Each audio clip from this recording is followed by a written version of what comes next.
Hello दोस्तों, आप सभी का हमारे चैनल खबर मंत्र में स्वागत है। दोस्तों, झारखंड में चीनी वायरस के 24 घंटे में 94 नए मामले सामने आए हैं। इसके साथ ही झारखंड में चीनी वायरस पॉजिटिव मरीजों का आंकड़ा 3774 पर पहुंच गया है। झारखंड में चीनी वायरस की एंट्री के 105 दिनों में पहली बार एक दिन में सर्वाधिक 8 संक्रमितों की मौत हुई है। इसके साथ ही राज्य में मृतकों की संख्या 33 हो गई है। अब तक 208 मरीज स्वस्थ हो चुके हैं। राज्य में फिलहाल 1433 एक्टिव मामले हैं। झारखंड सरकार 48 घंटे में लॉकडाउन की कर सकती है घोषणा। चीनी वायरस के संक्रमण को रोकने के लिए कई राज्यों में फिर से लॉकडाउन किया जा रहा है। झारखंड में चीनी वायरस तेजी से फैल रहा है। इसके मद्देनजर फिर से लॉकडाउन की चर्चा है। इस चर्चे को विराम देते हुए सूबे के वित्त मंत्री रामेश्वर उरांव ने कहा कि झारखंड में फिर से लॉकडाउन नहीं होगा। पूर्ण लॉकडाउन की आवश्यकता नहीं है। जहाँ संक्रमण का खतरा ज़्यादा है वहीं सख्ती की जरूरत और वहीं सख्ती बढ़ाई जा सकती है। उन्होंने कहा कि चीनी वायरस का बढ़ना चिंता का बात है। राज्य सरकार बचाव और इलाज के लिए हर स्तर पर काम कर रही है। सीबीएसई ने जारी किया 12वीं क्लास का रिजल्ट। केंद्रीय माध्यमिक शिक्षा बोर्ड की 12वीं क्लास की परीक्षा देने वाले लाखों स्टूडेंट का इंतजार खत्म हो गया है। सीबीएसई बोर्ड ने आखिरकार 12वीं क्लास के परीक्षा के परिणाम जारी कर दिए हैं। हालांकि केंद्रीय माध्यमिक शिक्षा बोर्ड का रिजल्ट पोर्टल पर फिलहाल काम नहीं कर रहा। ऐसे में छात्रों को कुछ देर बाद फिर से प्रयास करना होगा। केंद्रीय माध्यमिक शिक्षा बोर्ड ने सीबीएसई 12वीं का रिजल्ट घोषणा आज 13 जुलाई को किया है। इंटरनेशनल फ्लाइट से लेकर मॉल तक जानिए 31 जुलाई के बाद क्या खुल सकता है।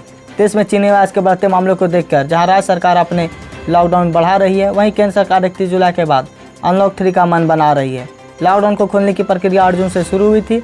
अनलॉक 1 में सरकार ने कई चीज़ों में छूट दी है।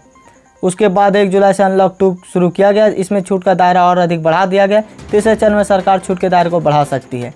सूत्रों के हवाले से खबर आ रही है कि सरकार अनलॉक 3 के लिए स्टैंडर्ड ऑपरेटिंग प्रोसीजर भी तैयार करी है। केंद्र सरकार का इस बात का फैसला राज्य सरकार पर छोड़ सकती है कि वे अपने यहाँ लॉकडाउन में कितना छूट देते हैं। तो क्या झारखंड में लॉकडाउन में छूट मिलनी चाहिए या नहीं? आप अपना राय हमें कमेंट में ज़रूर बताएं। इस देश में मनुष्य पर सफल रहा कोरोना वैक्सीन का ट्रायल। बन सकता है वैक्सीन बनाने वाला पहला देश। दुनिया भर में चीनी वायरस से कोहराम मचा हुआ है। अब तक पूरी दुनिया में चीनी वायरस से करीब 1 करोड़ 25 लाख से अधिक लोग संक्रमित हो चुके हैं। हर देश को चीनी वायरस वैक्सीन का इंतजार है और लगभग हर देश इस तरफ अपनी पूरी ताकत के साथ वैक्सीन बनाने में लगा हुआ है। इस बीच रूस से चीनी वायरस को लेकर एक बड़ी खबर आई है। रूस ने दावा किया है कि उसने कोरोना वैक्सीन बना ली है और जल्द ही मार्केट में लॉन्च किया जा सकता है। साथ ही उसने कहा कि इंसानों पर भी इसका प्रशिक्षण सफल रहा है। बिहार झारखंड के बीच रेल सेवा आज से बंद। झारखंड में चीनी वायरस के बढ़ते संकट को देखते हुए पूरे मध्य रेलवे ने झारखंड सरकार के आग्रह पर बड़ा फैसला लिया है, जिसके तहत 13 जुलाई यानी सोमवार से बिहार और झारखंड के बीच रेल सेवा को यात्रियों के लिए रोक दिया गया है। यह फैसला अगले आदेश तक लागू रहेगा। दरअसल झारखंड सरकार ने रेलवे बोर्ड से आग्रह किया था। चीनी वायरस के बढ़ते संकट को इस आग्रह को रेलवे द्वारा मंजूर दी गई है, जिसके बाद बिहार और झारखंड के बीच चलने वाली एक ट्रेन के परिचालन को पूरी तरह से रद्द कर दिया गया है। क्या सरकार का यह फैसला सही है या गलत? आप अपना राय हमें कमेंट में ज़रूर बताएं। इस माह बिजली उपभोक्ताओं को मिलेगी जबरदस्त राहत। बिजली विभाग ने लिया है बड़ा फैसला। लॉकडाउन में बढ़ते हुए बिजली बिल आने से लोगों में और भी ज़्यादा परेशानियां बढ़ रही है। काम नहीं होने की वजह से लोगों का हाल बेहाल है, क्योंकि ऐसे हाल में बिजली का बिल दे पाना काफ़ी मुश्किल है।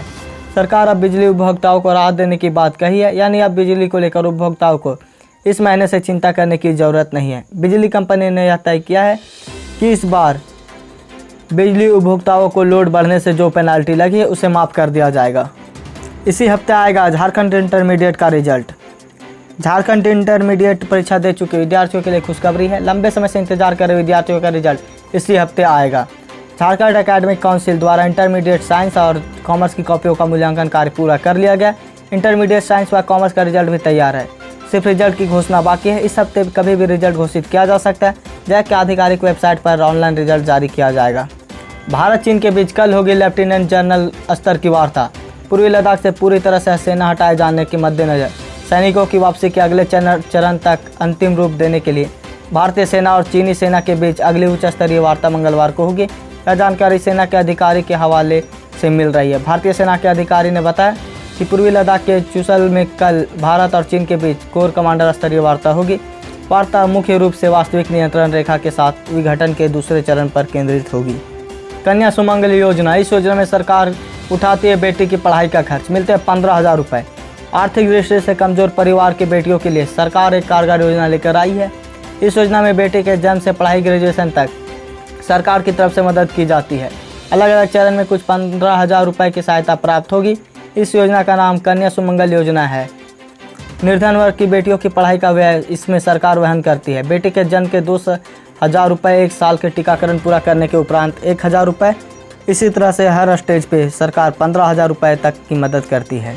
तो आप भी इसे रजिस्ट्रेशन करवा कर इसका फ़ायदा उठा सकते हैं। शिक्षकों का वेतन निर्धारण और लंबित राशि का हो भुगतान।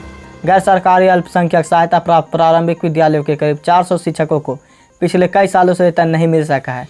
उनका वेतन निर्धारण कर अनुमोदन नहीं होने की वजह से यह राशि नहीं मिल पा रही है। विधायक बंधु तिर्की ने इसे लेकर मुख्यमंत्री को पत्र लिखा है। उन्होंने कहा कि शिक्षकों को वेतन नहीं मिलने से स्कूल के शैक्षणिक वातावरण पर प्रतिकूल असर पड़ता है, जिसकी समीक्षा कर जल्द से जल्द निराकरण किए जाने की आवश्यकता है। राज्य के प्रारंभिक शिक्षक नियुक्ति नियमावली 2012 वर्तमान पर्याप्त प्रभावी है। इसे 50% पारा शिक्षक और 50% सीधी नियुक्ति का प्रावधान है। भारत में 75,000 करोड़ रुपए निवेश करेगा गूगल। दुनिया की दिग्गज प्रौद्योगिकी कंपनी गूगल भारत में अगले 5-7 साल में 10 अरब डॉलर का निवेश करेगी। गूगल और उसकी पेरेंट कंपनी अल्फाबेट के CEO सुंदर पिचाई ने सोमवार को इस बात की घोषणा की। इस राशि का इस्तेमाल हिंदी, तमिल और पंजाबी सहित अन्य भारतीय भाषाओं में सूचनाओं को हर देशवासी तक पहुंचाने के लिए किया जाएगा। इसके अलावा भारतीय लोगों की ज़रूरत को पूरा करने वाले नए प्रोडक्ट्स एवं सर्विसेज के विकास के लिए इस फंड का इस्तेमाल किया जाएगा। झारखंड में मिले टंगस्टन के भंडार। केंद्र की हरी झंडी के बाद होगा भंडार का आकलन। झारखंड में टंगस्टन के भंडार मिले हैं। गलांग क्षमता काफ़ी उच्च होने के कारण तोपार मिसाइल से लेकर दूसरे अच्छा उपकरणों पर एयरक्राफ्ट के निर्माण से लेकर इसका उपयोग हो सकता है। गढ़वा जिले के सतलुवा इलाके में जमीन के नीचे इसकी पुष्टि हुई है। भारतीय भूगर्भ सर्वेक्षण ने यह जानकारी केंद्र सरकार को भेजी है। भारत सरकार की हरी झंडी मिलते ही इसके भंडार की मात्रा के आकलन की प्रक्रिया शुरू हो जाएगी। भूतेतुआओं को यह बड़ा भंडार मिलने की उम्मीद है। झारखंड में यह टंगस्टन की पहली खान होगी। देश में यह दूसरी खान होगी। पहली खान राजस्थान के नागौर जिले में स्थित है। भारत में अभी ज़रूरत के टंगस्टन का 100% आयात होता है। उसके लिए भारत चीन पर निर्भर है। चीन से तनाव के मद्देनज़र इस आपूर्ति पर बुरा असर पड़ सकता है। तो दोस्तों आज की ताज़ा खबर बस इतना ही। अगर आप हमारे चैनल में नए तो हमारे चैनल को सब्सक्राइब करें और बेल आइकन दबा दें ताकि जब भी हम वीडियो डालें नोटिफिकेशन आप तक पहुंच जाए। और इस न्यूज़ को ज़्यादा से ज़्यादा लाइक करें और शेयर करें।